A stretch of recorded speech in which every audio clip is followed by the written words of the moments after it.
Hey folks, how's it going? The United fight is almost upon us and my preparations are kind of done. One thing I'm a little bit disappointed in is the fact that I've gotten like 14 Sig Dagger drops plus another couple of Siete Swords, and I've managed to almost complete the entirety of my Ultima weapons, and yet I haven't seen a single Sand drop. Sadly, this means I won't be able to uncap the bindings of the Hangman in time, unless I get lucky either later today or tomorrow. But even if I do, yeah, Kame 5-star is likely not happening during this United fight. So, counting him out, let's go check who is going to make it into the United fight teams. This list was for the 3 chains and 2 chains, but I guess that's not going to happen this time, since we need to reach 24 millions for the OTK. Still, I need to list all of the characters who have extra nukes after a charge attack or after an enemy charge attack, as well as characters with Dispel and Dispel Cancel, since those two are 2 of the most important buffs to bring. Arulu, she got a decent upgrade with her 5-star and her rebalance, I think. Tried her a little bit for Diaspora as a substitute to Setia. She doesn't bring healing, just Veil, Delay and some stackable attack down. So maybe, just maybe for some of the longer fights, just in case we get too many debuffs. Honest, I don't think she's going to see that much play, but let's list her nonetheless. Meleo, Echo to Spear and X specialty Earth allies triple attacks. Might be interesting with the Atromantis and some other Spear or X character. Just for the extra Echo. Plus, Meleo is kind of cute. Siegfried, basic one, bonus damage on charge attack. And then we've got Trio, 110 sadly. But I honestly don't think Trio is going to be any good until she gets to 130 plus. Then we move on to Octo. He's uncapped to 150, he still needs a few levels, but hopefully he's going to get there. And for charge attack based comps, I think he's going to be kind of core. Not only for the extra buffs and the almost constant 20% water damage cut, but just for the sheer amount of damage he can dish out. Moving on, we got Sarah, but even after her 5-star, she didn't really get much. I'm starting to think that maybe, just maybe for some of the longer fights, since she's going to get hit every single turn. Next, Yugen. His kit looked a little bit loaded. Boost to Earth Allies attack and double attack, dodge and counter, keen, but this is sadly just for himself. Auto Ignition is a pretty decent skill, giving him 100% boost to charge bar and CA reactivation once it's done. And the Blue Sky Bullets are the mechanic he got with his 5-star. After normal attacks, he deals some extra damage. With a little bit of supplemental, Yugen shouldn't actually be that bad as a damage dealer. Mahira, kind of a core buffer, pretty decent debuffer too. She comes with a little bit of support under the form of Veil once you get all stacks charged up. And despite being a pretty old unit, she's still one of the Zodiacs, she's still a pretty decent core buffer. And I think she's still someone I want to list in here. Razia, I really wish she would get a 5-star already. I've been waiting for it for a very long time. Standard de la File, no. Yugu. She's a little bit of a healer, a little bit of a defensive character, but she doesn't have constant auto spamming heals, so I don't think she's going to see much play. Kame sadly locked at 4-star. Lobelia just backline character. Cerise has got the Fundoshi Fist, which gives him an extra nuke on charge attack. Within hate, he's got crit, hostility, defense, and the support skill. CA cap instead of skill cap. Ooh. Oh no. Next, we've got Dante. Boost to damage based on how high HP is. Additional effect when one Freiheit Fancy is consumed. Bonus damage. Medusa, dodge, tank, and counter effect. The tank and counter could potentially be decent. This might be a little bit rare to get into effect, but sometimes against the EX Plus it can happen, and I just want to see how much damage this does. Haven't tried this in a year since the last Guild War, and the grid changes might bring it up a little bit. Christmas Magisa activates a Holy Knight Ray upon charge attack. Also, she should bring a little bit of sustain, but I'm afraid that's just the mirror image, armor and refresh. The refresh is definitely not going to be enough, especially on a 3 out of 7 turns. Got Christmas Narmea, dodge, tank and counter for 2 hits on charge attack.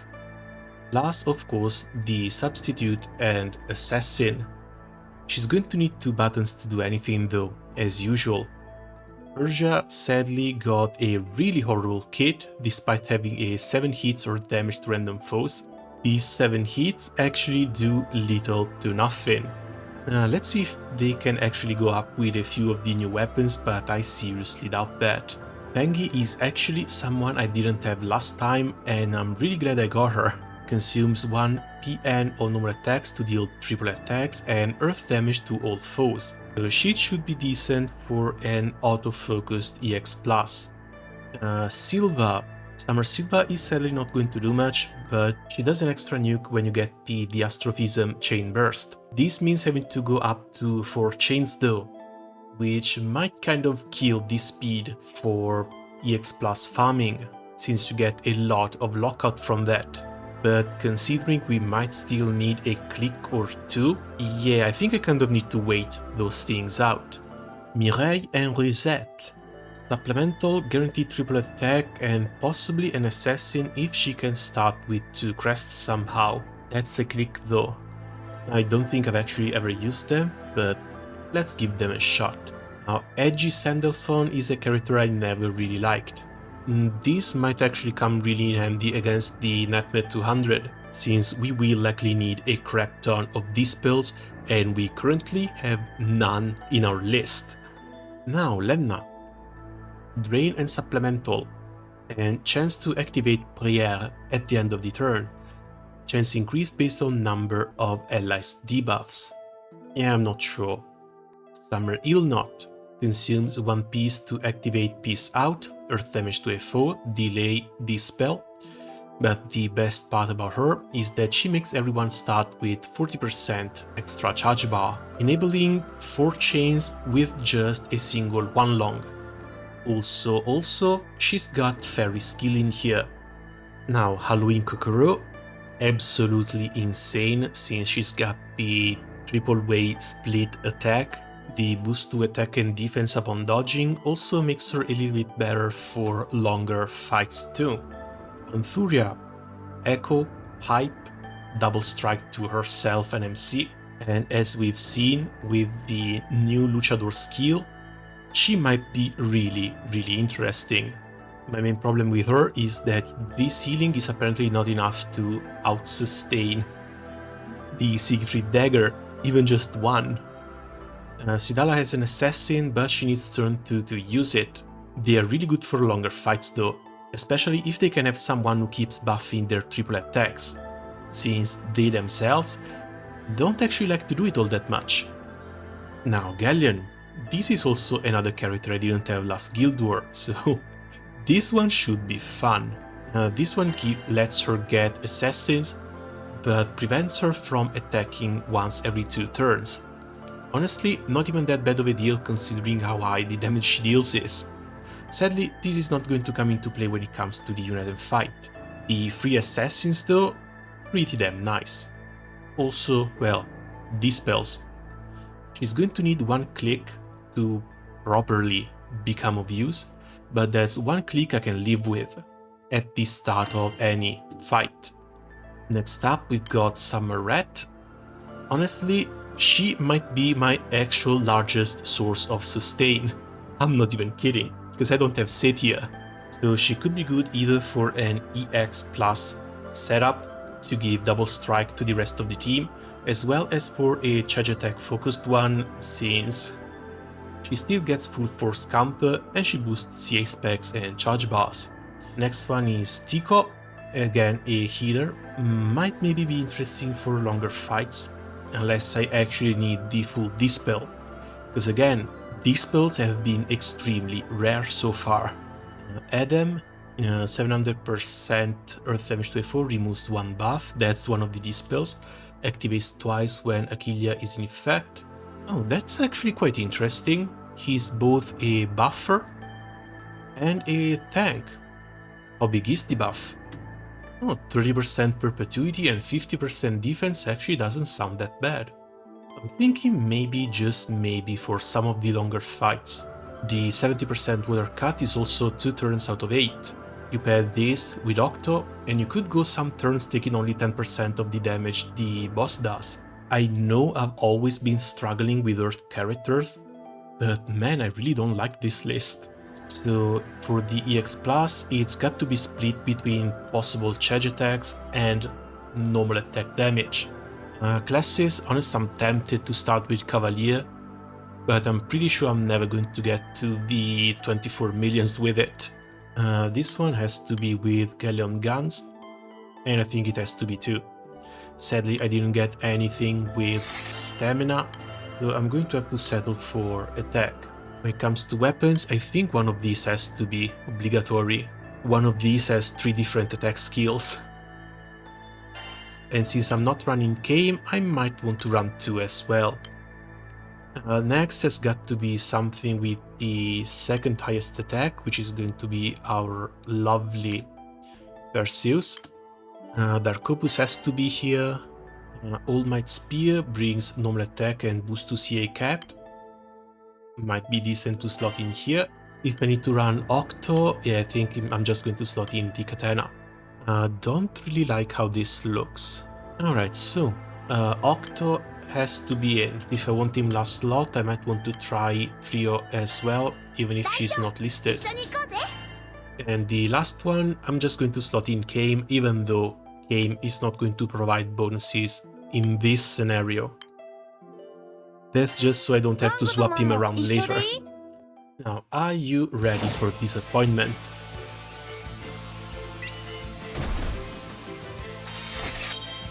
Yes, I don't think there's any way this clears.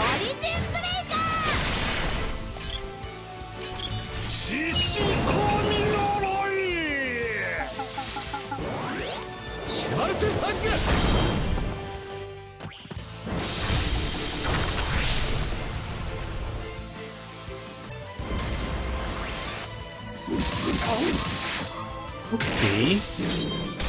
Okay, that's actually quite close.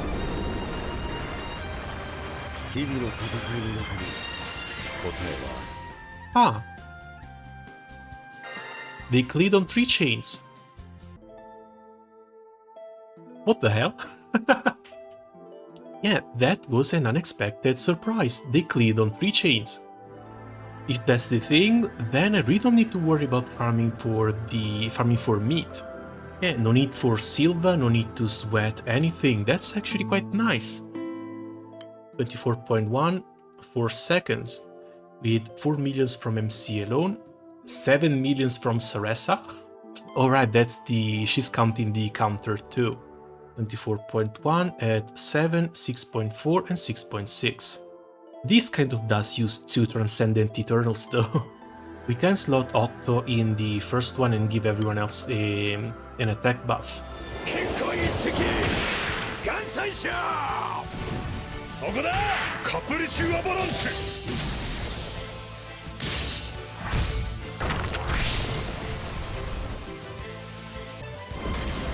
Oh, and this is also without the Chain Burst cap.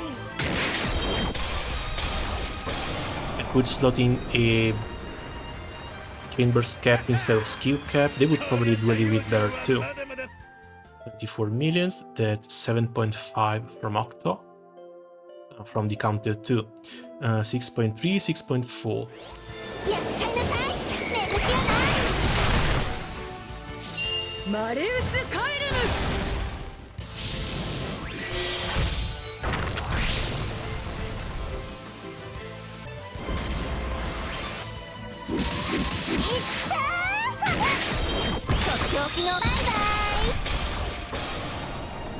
They got close. Medusa had to be hit to proc the extra skill. That was 7.5 from Octo, due to the counter, 7.9 from Medusa, another run, and they did not clear, left at 2%. What happened here? Likely, yeah, Medusa didn't get hit. Or didn't get hit hard enough.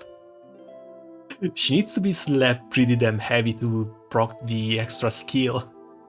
25 millions with 8.4 from Medusa. The damage range in here is absolutely insane. From 5.3 to 8.4.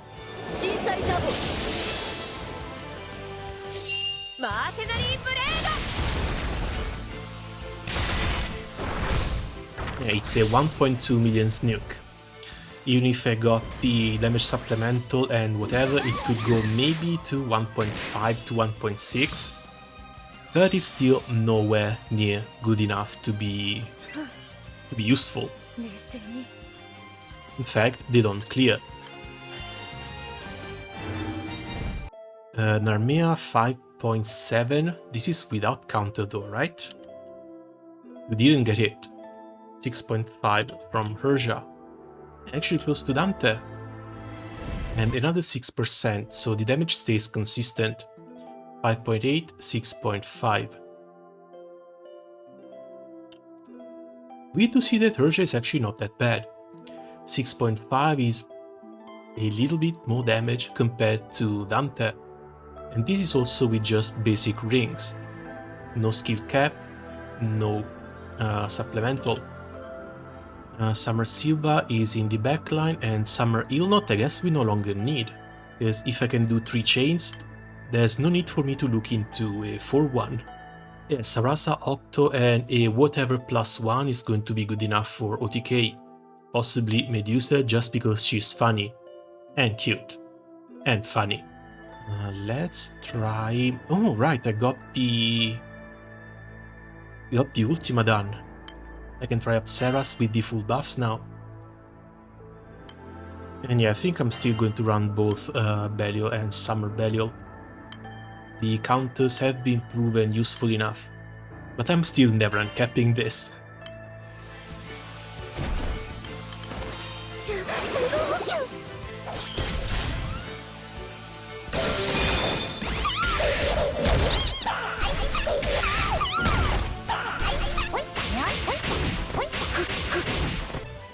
Okay, that's pretty close for starters. And they do kill. The Kala didn't get touched though, so she couldn't proc the full force counter. 24 millions, 887, 0 damage from Vicky. Crispus Narmea would be 2 extra hits, which is 2 hits too many. Mirai and Reset, probably the same thing too, they would need an extra click. So one thing I could try would be replacing Meleo with Halloween Kokoro and see how she does.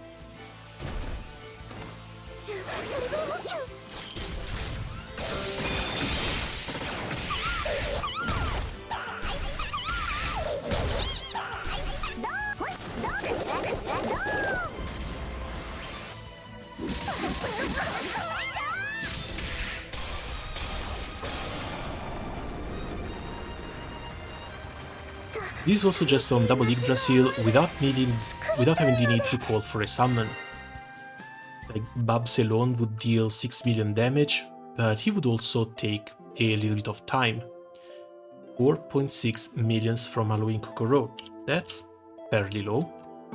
It's a 1-click plus orange button setup though.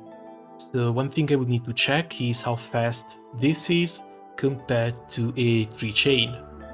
And like always, we go from the click to the click of the next one. That is 12 seconds for the 3 chains.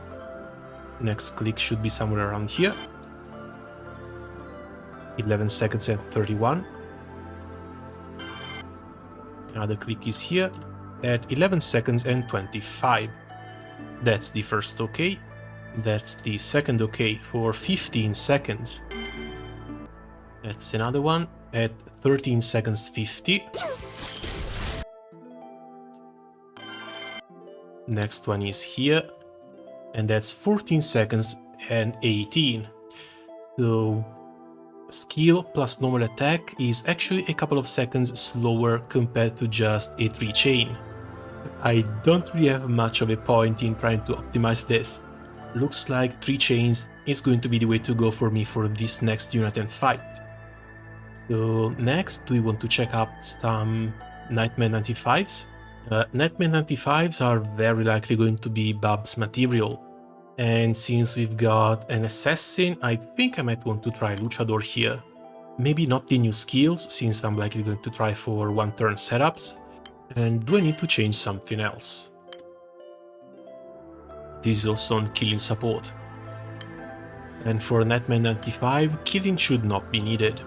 Yeah, without Galleon stats, I really don't know what to substitute in here. Right, how silly of me. I have this thing with EX and Majesty and I've never actually used it. I should have probably used this for the OTK as well. It's not 5-star yet, so I don't get the extra 10% cap up from it. But that was a bit of a blunder. And yeah, I'm thinking Gorilla turn 1, Bubs turn 2.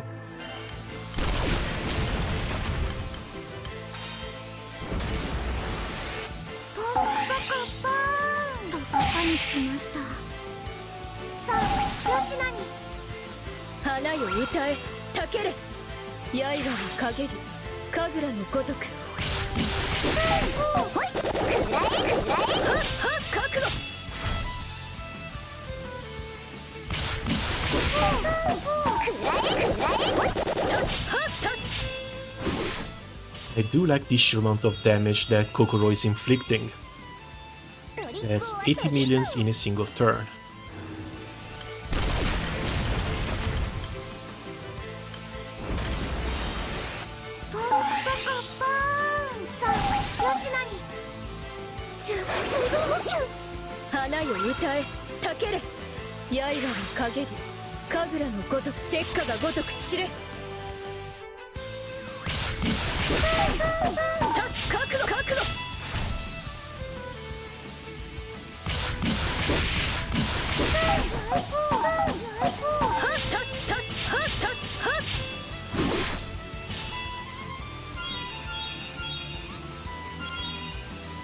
Okay, 99 millions, that's a little bit better.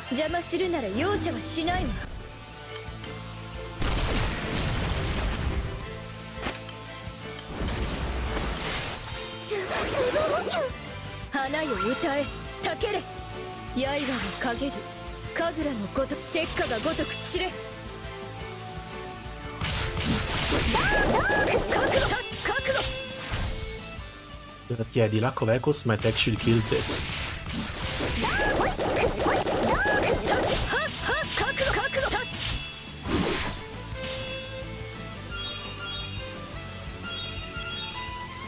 And yeah, 88 millions. It was better to run Mahira as a buffer compared to Kokoro. So turn 1 we start with the buff and Sidara's skill. We can actually use these.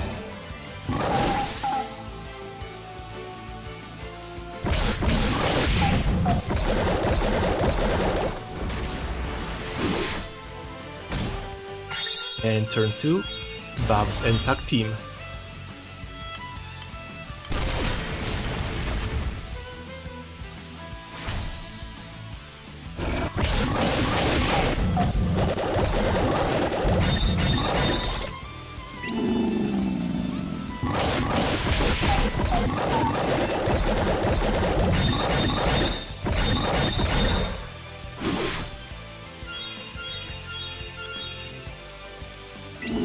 $85 million on turn 2 to sum to whatever we did on turn 1.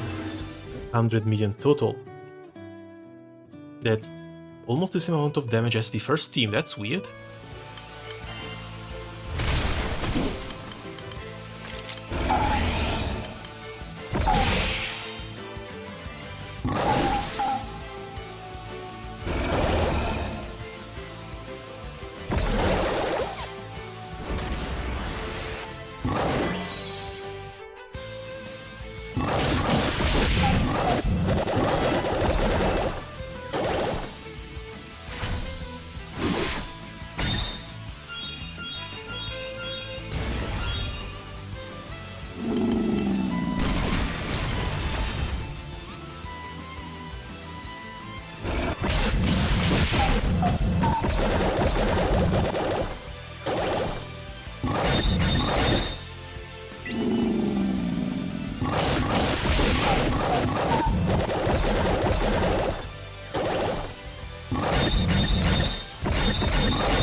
116. Yeah, the extra buff probably helped a little bit.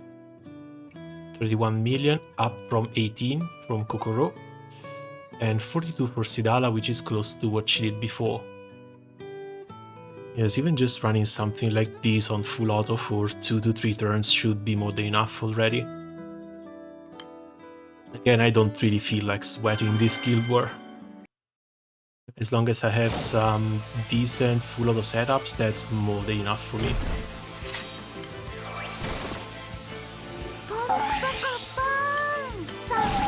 This needs to be auto quick summon.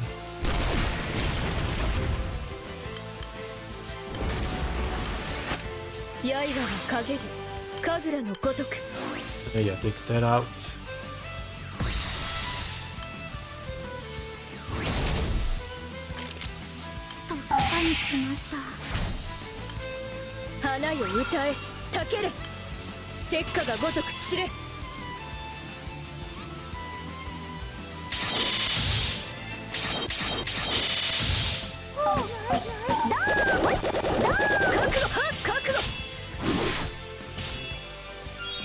Yeah, the little submerged thing in here actually helps a lot.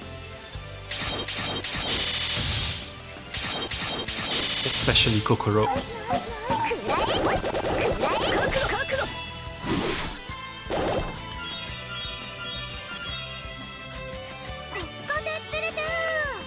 That's 116 million damage in a couple of turns. I really wouldn't mind running something like this. There's a few too many button presses, but it should be more than fine. 4th turn should be the one for the kill. What else can I try? I really don't want to go with the charge attack team, even though I do have Octo almost at 150.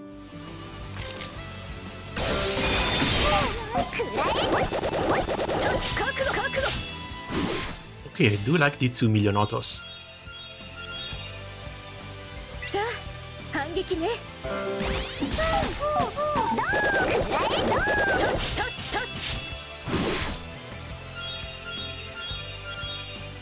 Okay, no, 109 million in 3 turns. That's a little bit less damage from Apsaras. Still fairly high though.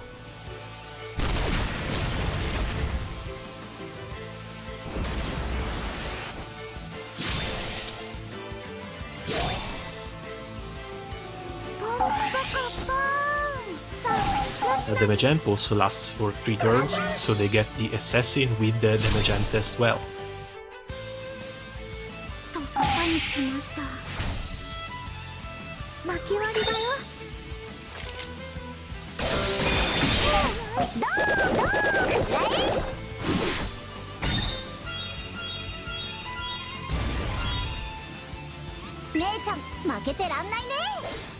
The healing from the Decaying Staff actually takes quite a while to go through. I'm not sure if I actually want to run it, if things are like this.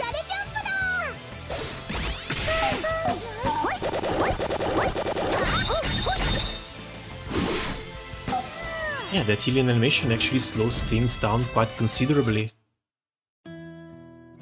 109 million in 3 turns, same as Narmea. That's weird.